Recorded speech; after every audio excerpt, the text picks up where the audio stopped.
Hi friends, good morning. मैं Chandan Kumar प्रेपवेल classes के online classes में आप समस्त छात्र छात्राओं का फिर से एक बार स्वागत करता हूं। दोस्तों, आज तारीख 20 मई 2020 है। जैसा कि हम प्रत्येक क्लास की शुरुआत आज का इतिहास टुडे इन हिस्ट्री टॉपिक से करते हैं, जिसमें हम महत्वपूर्ण ऐतिहासिक घटनाओं पर चर्चा करते हैं। तो चलते हैं हम लोग आज के पहले पॉइंट की ओर। आज का हमारा पहला पॉइंट है क्रिस्टोफर कोलंबस। ध्यान रहे दोस्तों, आज ही की तारीख 20 मई 1506 ईस्वी को इनका निधन हुआ था। आपको जानकारी होगी कि क्रिस्टोफर कोलंबस ही वह नाविक है जिसने 1492 में यूएसए की खोज समुद्री मार्ग से की थी। एक रोचक घटना यह है कि क्रिस्टोफर कोलंबस भारत की खोज करना चाहता था, परंतु वह भारत की खोज नहीं कर सका। वह अमेरिका की खोज कर पाया, जबकि भारत की खोज वास्को डी गामा ने 1498 में किया था। हमारा दूसरा महत्वपूर्ण बिंदु है लेवी स्ट्रॉस और जैकब। आज ही की तारीख 20 मई 1873 को सैन फ्रांसिस्को में इन दोनों लोगों को जीन्स बनाने का पेटेंट प्राप्त हुआ था। दुनिया का पहला जीन्स लेवी स्ट्रॉस ने ही बनाया था। ध्यान रहे दोस्तों। आज का हमारा अगला बिंदु है सुमित्रानंदन पंत। सुमित्रानंदन पंत हिंदी के प्रसिद्ध कवि थे। आज ही की तारीख 20 मई वर्ष 1900 में इनका जन्म हुआ था। इन्हें भारत सरकार द्वारा पद्म विभूषण से भी सम्मानित किया गया। ये प्रसिद्ध हिंदी कवियों में से एक माने जाते हैं। आज के इतिहास में अगला बिंदु है राजकुमार शुक्ल। ध्यान है दोस्तों, 20 मई 1929 को इनका निधन हुआ था। ये एक प्रसिद्ध स्वतंत्रता सेनानी थे। राजकुमार शुक्ल ये वह व्यक्ति है जो चंपारण सत्याग्रह में प्रमुख रूप से आंदोलन में शामिल हुए थे। हमारा अगला बिंदु है विपिन चंद्र पाल। ध्यान है दोस्तों, विपिन चंद्र पाल का संबंध गरम दल से था। गरम दल कांग्रेस में दो धड़े थे, एक था नरम दल, दूसरा था गरम दल। गरम दल में लाल बाल पाल थे, जिसमें से एक विपिन चंद्र पाल थे। आज ही की तारीख 20 मई 1932 को इनका निधन हुआ। विपिन चंद्र पाल को भारत में क्रांतिकारी सोच का जनक माना जाता है। हमारा अगला बिंदु है टी प्रकाशम। ध्यान रहे दोस्तों, आज ही की तारीख 20 मई 1957 को इनका निधन हुआ था। ये आंध्र प्रदेश राज्य के पहले सीएम थे। ध्यान है दोस्तों, यह एक प्रसिद्ध स्वतंत्रता सेनानी भी रहे हैं। हमारा अगला बिंदु है क्यूबा। क्यूबा एक देश है। आज ही की तारीख 20 मई 1902 को क्यूबा यूएसए से स्वतंत्र हुआ था। क्यूबा की राजधानी दोस्तों हवाना है। दुनिया में क्यूबा अपनी मेडिकल सुविधाओं के लिए जाना जाता है। ऐसी मान्यता है या ऐसा है ही कि क्यूबा में सबसे अच्छी मेडिकल सुविधा आज के समय में है। हमारा अगला बिंदु है सऊदी अरब। ध्यान है दोस्तों, आज ही की तारीख 20 मई 1927 को सऊदी अरब ब्रिटेन से स्वतंत्र हुआ था। ध्यान है दोस्तों, सऊदी अरब की राजधानी रियाद है। अब चलते हैं हम लोग दोस्तों आज के अपने करंट अफेयर्स की ओर। आज का पहला करंट अफेयर्स है पूर्वी तटीय क्षेत्र। ध्यान है दोस्तों, इसके लिए मुझे एक छोटा सा भारत का आधा नक्शा बनाना होगा ताकि हम उसका आपको समझा सके। ध्यान है दोस्तों, ये वाला क्षेत्र बंगाल की खाड़ी कहलाता है। इधर हिंद महासागर और इधर अरब सागर। आज का हमारा जो करंट अफेयर्स है पूर्वी तटीय क्षेत्र। ध्यान है दोस्तों, ये जो एरिया है इसको हम लोग पूर्वी तटीय क्षेत्र कहते हैं। पूर्वी तटीय क्षेत्र। इस पूर्वी तटीय क्षेत्र में पश्चिम बंगाल राज्य, उड़ीसा राज्य प्रमुख रूप से आते हैं। ध्यान दें दोस्तों, हाल में एक चक्रवात की उत्पत्ति हुई है। इस चक्रवात की उत्पत्ति बंगाल की खाड़ी में हुई है और यह बंगाल की खाड़ी से जो उठा चक्रवात है वो पूर्वी तटीय क्षेत्र की ओर आगे बढ़ा है, जो पश्चिम बंगाल राज्य तथा उड़ीसा राज्य को सर्वाधिक प्रभावित करने वाला है। इस चक्रवात का नाम अम्फान रखा गया है। इस चक्रवात का नाम अम्फान रखा गया है और इसका नाम थाईलैंड देश ने रखा है। तो ध्यान दें दोस्तों, पूर्वी तटीय क्षेत्र हमारे पश्चिम बंगाल राज्य तथा उड़ीसा राज्य के तटीय इलाके कहलाते हैं।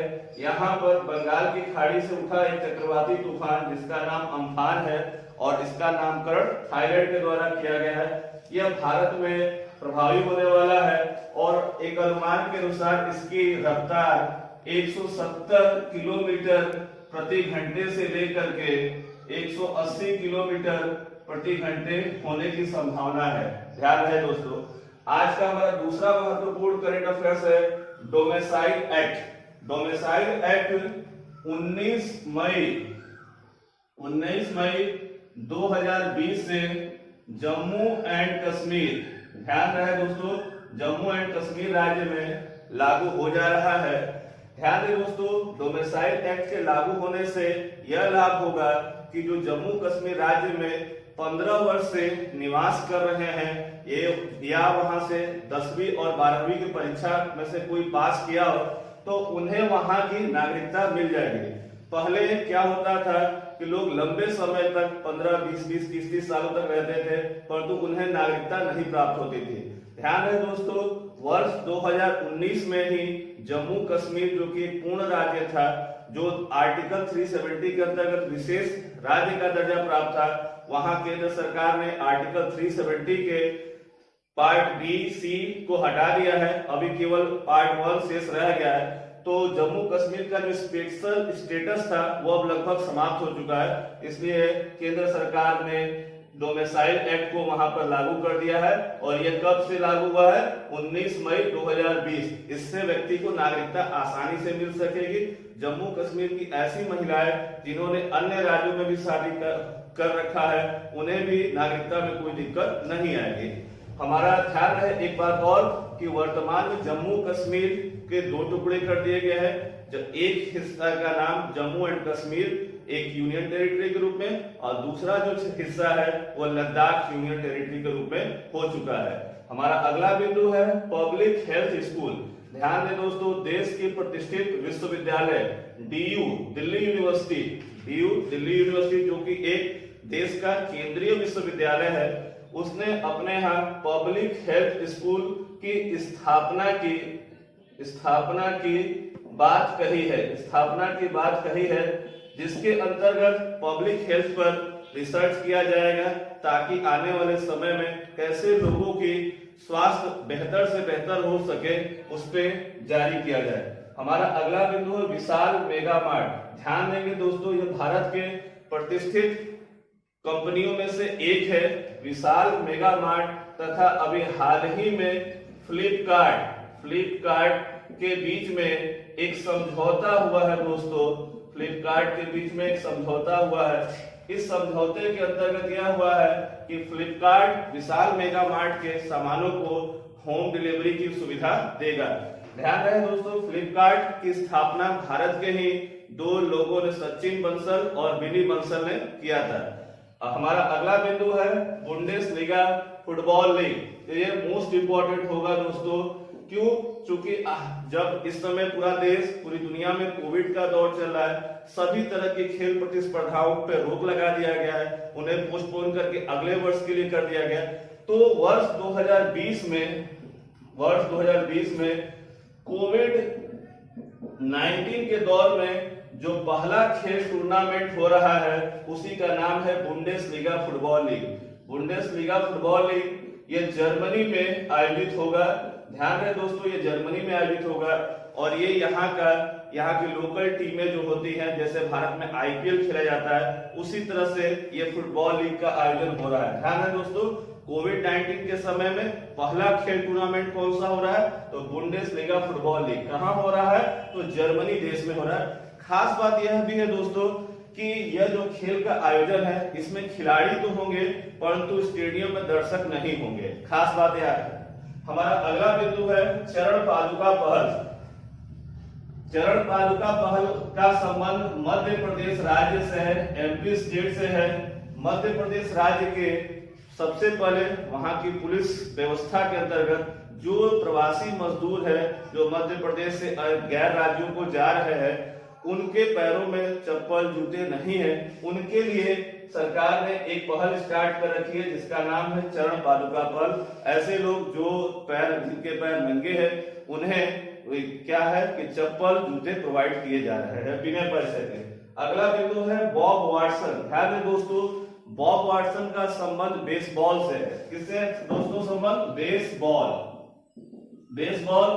ये यूएसए के एक प्रतिष्ठित खिलाड़ी रहे हैं। इनका 14 मई 2020 को निधन हो गया है। ध्यान दें दोस्तों, बॉब वाटसन को द बुल के नाम से भी जाना जाता है। किसके नाम से? The bull. हमारा अगला बिंदु है रत्नाकर मतकरी। रत्नाकर मतकरी का संबंध महाराष्ट्र से है। ध्यान देंगे दोस्तों, किस राज्य से है? महाराष्ट्र। ठीक है, इनका निधन हो गया है 15 मई 2020 को। ध्यान देंगे दोस्तों, ये मराठी साहित्य से जुड़े हुए हैं। अगला है आईसीसी का फुल फॉर्म होता है इंटरनेशनल क्रिकेट काउंसिल। आईसीसी का हेडक्वार्टर दुबई में है तथा इसकी स्थापना 1909 में हुई। ध्यान है दोस्तों, यह क्रिकेट की सबसे बड़ी अंतर्राष्ट्रीय संस्था है। इसने घोषणा की है कि आगामी जो भी क्रिकेट के मैच आयोजित किए जाएंगे, उनमें खिलाड़ी जो है वो लार और थूक का इस्तेमाल नहीं कर सकेंगे। ऐसा आईसीसी ने इसलिए घोषणा किया है क्योंकि वर्तमान में जो दौर है वो कोविड का दौर है और कोविड एक संक्रामक रोग के रूप में है। इस वजह से आईसीसी ने इस तरह की पहल और ऐसी घोषणा की। ध्यान है दोस्तों, आईसीसी से पहले ही ऑस्ट्रेलिया क्रिकेट ने इस तरह की घोषणा कर दी थी। अगला हमारा बिंदु है जैक मा। ध्यान है दोस्तों, जैक मा का संबंध चीन से है और ये चीन के प्रतिष्ठित ई कॉमर्स कंपनी अलीबाबा। ध्यान है दोस्तों, कंपनी का नाम क्या है? अलीबाबा। वह चीन के प्रतिष्ठित ई कॉमर्स कंपनी अलीबाबा के फाउंडर रहे हैं। हाल ही में जैक मा ने सॉफ्ट बैंक, ध्यान रहे दोस्तों, सॉफ्ट बैंक के बोर्ड से इस्तीफा दे दिया है। ध्यान है दोस्तों कि सॉफ्ट बैंक कहां स्थित है? तो जापान में स्थित है। अगला हमारा बिंदु है होमा गामा। होमा गामा श्रीलंका देश में स्थित एक जगह है जहां श्रीलंका का सबसे बड़ा स्टेडियम बनाया जा रहा है। इस स्टेडियम की जो कैपेसिटी होगी वो करीब 60,000 दर्शकों की होगी। ये श्रीलंका में अब तक का सबसे बड़ा स्टेडियम होगा। इसमें मुख्य रूप से क्रिकेट के मैच और अन्य मैच भी आयोजित होंगे।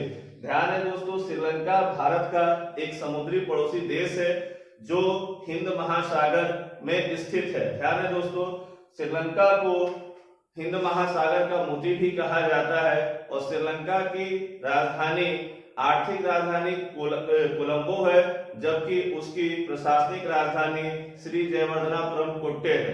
हमारा अगला बिंदु है WHO। ध्यान है दोस्तों, कोविड के दौर में सबसे ज्यादा चर्चा अगर किसी चीज की हो रही है, किसी संस्था की, तो वह है WHO। क्योंकि WHO पर अमेरिका से लेकर के दुनिया के लगभग 100 से ज्यादा देश यह आरोप लगा रहे हैं कि WHO ने कोविड के बारे में सही जानकारी दुनिया को नहीं दी, जिसका परिणाम आज पूरी दुनिया भोग रही है। और परिणाम यह है कि 3 लाख से ज्यादा लोग मारे जा चुके हैं। पूरे विश्व की अर्थव्यवस्था लगभग रसातल में चली गई है। 1930 से भी बड़ी मंदी दुनिया को देखने को मिल रही है। खास बात यह है दोस्तों कि WHO का 73वां शिखर सम्मेलन जो प्रत्येक साल होता है उसका आयोजन हुआ, परंतु इस बार के WHO के सम्मेलन को वीडियो कॉन्फ्रेंसिंग के माध्यम से पूरा किया गया और इसमें कोविड पर चर्चा की गई। ध्यान रहे दोस्तों, WHO की स्थापना 1948 में WHO की स्थापना हुई थी और इसका हेडक्वार्टर जेनेवा स्विट्जरलैंड, ध्यान रहे दोस्तों, जेनेवा स्विट्जरलैंड में है। और वर्तमान में WHO के जो प्रमुख है टेड्रोस अधानोम है, जिन पर अमेरिका और दुनिया के सभी देश काफी नाराज चल रहे हैं और आरोप यह लग रहा है इन पर कि इनसे चीन की मिलीभगत रही है। हमारा अगला बिंदु है कोटक महिंद्रा बैंक। यह भारत का एक प्राइवेट सेक्टर का बैंक है। यह भारत का पहला ऐसा बैंक बन गया है जिसने वीडियो के द्वारा KYC करने की व्यवस्था शुरू कर दी है। मतलब कि आपको वहां आने की आवश्यकता नहीं है, आपके वीडियो के माध्यम से ही आपकी क्या है खाते खुल सकेंगे। ध्यान रखें दोस्तों, KYC का फुल फॉर्म होता है नो योर कस्टमर। ये लगभग हर बैंक हर जगह पर आजकल KYC होता है ताकि ग्राहक के बारे में सही जानकारी हो सके। तो कोटक महिंद्रा बैंक यह एक प्राइवेट बैंक है और इसके प्रमुख जो है उदयन कोटक है। ठीक है, हमारा अगला बिंदु है जयतु भारतम। ध्यान देंगे दोस्तों, जयतु भारतम। भारत में एक अभियान शुरू हुआ है आत्मनिर्भर भारत। ध्यान रहे दोस्तों, आत्मनिर्भर भारत का यह एक थीम सॉन्ग है। क्या है? थीम सॉन्ग है और इसे 211 गायकों ने इसमें अपनी आवाज को दिया है। आत्मनिर्भर भारत, इस अभियान के अंतर्गत भारत सरकार का यह प्रयास है कि भारत में जो कंपनियां हैं, जो भारतीय कंपनियां हैं, जो भारत में मैन्युफैक्चर करती हैं, यहाँ के लोग ज्यादा से ज्यादा उन सामानों का इस्तेमाल करें ताकि अपने स्वदेश की कंपनियां विकसित हो सके। क्योंकि कोविड के दौर में कंपनियों की स्थिति काफी खराब है, इसलिए प्रधानमंत्री ने विशेष आग्रह देशवासियों से किया है और इस अभियान का मूल मकसद यही है कि स्वदेशी को अपनाया जाए। अगला हमारा बिंदु है अंतर्राष्ट्रीय शांति और एकजुटता दिवस। यह प्रत्येक वर्ष 16 मई को मनाया जाता है। ध्यान है दोस्तों, 16 मई को मनाया जाता है और यह यूएनओ के द्वारा घोषित है। दोस्तों, आपको अगर हमारा वीडियो अच्छा लगता हो तो इसे शेयर करें और सब्सक्राइब करें। बेल आइकन का बटन दबाना न भूलें। नमस्कार दोस्तों।